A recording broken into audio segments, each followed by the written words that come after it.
બને ત્યાં સુધી ટ્રાય એવો કરજો કે ગ્રાઉન્ડ ઉપર જ દોડો.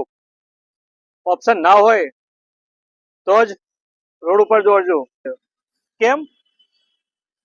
રોડ હંમેશા સખ્ત હોય છે, બહુ કઠણ હોય છે, જેનાથી આપણો પગ પડે ને તો પછડાય છે, અને પછડાય ને એની સીધી અસર આપણા ઘૂંટણ ઉપર થાય છે, એટલે ચાન્સ તમને ઈજા થવાના વધારે હોય છે. તમારા જોડે કોઈ ઓપ્શન ના હોય કે ભાઈ આજુબાજુ ક્યાંય ગ્રાઉન્ડ નહીં, તો તમે રોડ ઉપર રનિંગ કરી શકો છો, પણ એના માટે ખાસ તમારા બૂટ બહુ મહત્વનો ભાગ ભજવશે. બૂટ વજનમાં હલકા અને આ જે સોલ છે ને એ હંમેશા જાડું હોવું જોઈએ.